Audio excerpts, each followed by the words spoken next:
Hello and welcome to Leadership TV. I am Nafisat Abdurrahman.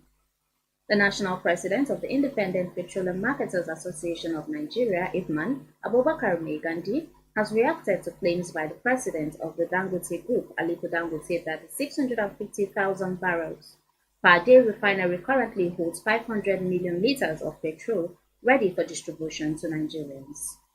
Gandhi, who appeared on Channels TV monitored on Wednesday, explained that this situation arose because members selected by the Nigerian National Petroleum Commission Limited, Company Limited (NNPC) to collect products on its behalf were unable to load petrol from the refinery in Lagos for 4 days.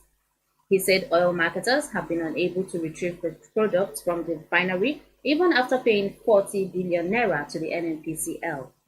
The Ipman leader stated that instead of sourcing Dangote petrol through the NNPCL, the private refinery should directly register independent petrol marketers to facilitate smoother loading of the product.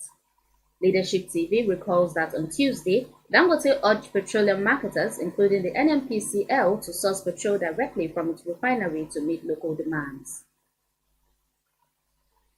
A member of the House of Representatives representing Abia North South Federal Constituency of Abia State, Honorable Alexander Mascot Ikeweche, was on Wednesday arraigned before a Chief Magistrate Court in Kuje Area Council of Abuja over alleged abuse of office, assault, and threats to life.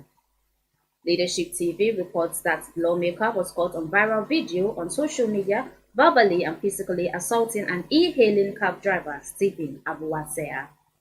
The incident attracted outrage from netizens, and the FCT Police Command thereafter questioned the suspect.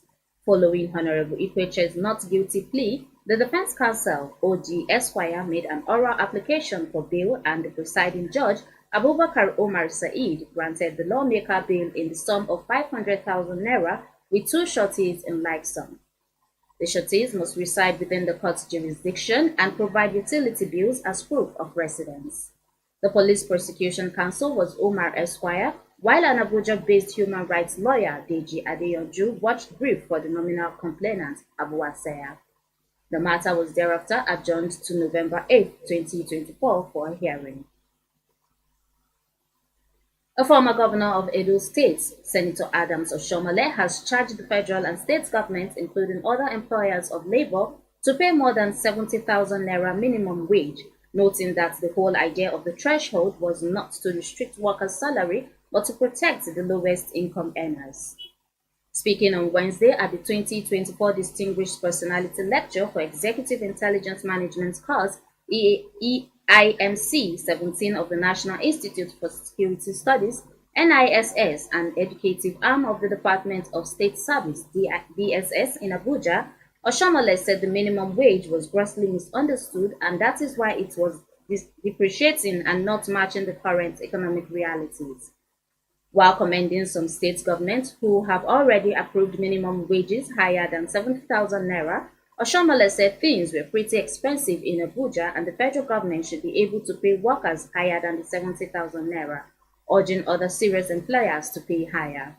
He explained that during the tenure of President Shehu Shagari in the Second Republic, when the concept of minimum wage was introduced, it was 125 naira or about $160 as at the time, but today, with the national minimum wage set at 70,000 naira or about $42, things have not really improved for workers. The former chairman of the Independent National Electoral Commission, INEC, Professor Atahiru Jega, has warned Nigerians against receiving every advice offered by the Bretton Woods Institution, especially the World Bank and the International Monetary Fund, IMF. Jega issued the warning on Wednesday in his lecture at the ongoing 2024 Annual Directors Conference with the theme Good Governance as a Catalyst for Economic Recovery, Growth and Development, organized by the Chartered Institute of Directors of Nigeria.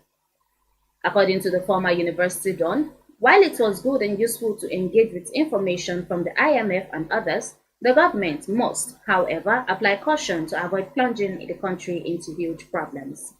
Jega also called for a reform of nation's leadership recruitment process, stating that the major challenge confronting Nigeria is that most of the leaders were not prepared for leadership.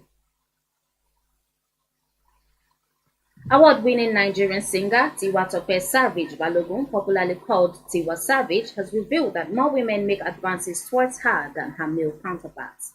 In a recent interview on Beats 1999 99.9 FM monitored by our correspondent, Tiwa explained that she does not understand why she receives more advances from women than men. I do not know why, but a lot more women hit on me more than men. I do not know why, she said. The 44-year-old hitmaker also addressed fans' opinions that she should be a part of Afrobeat's Big Four. Typically, Wizkid, Burna Boy, and Davido are referred to as the Big Three.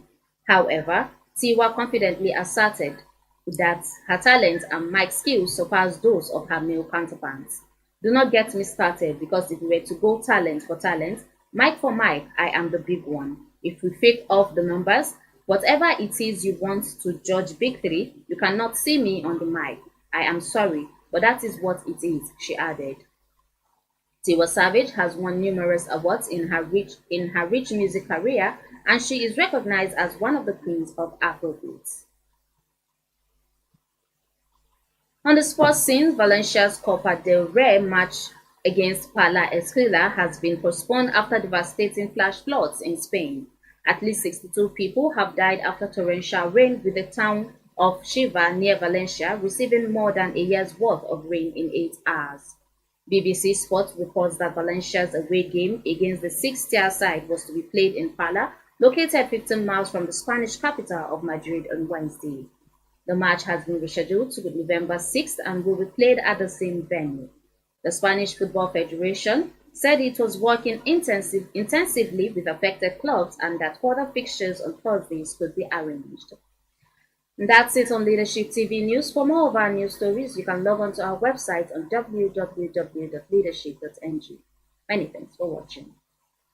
Thank you for watching. For sponsorship and advert placements, please contact 080-3688-6158. Last Word Leadership Podcast Studio. You have the last word.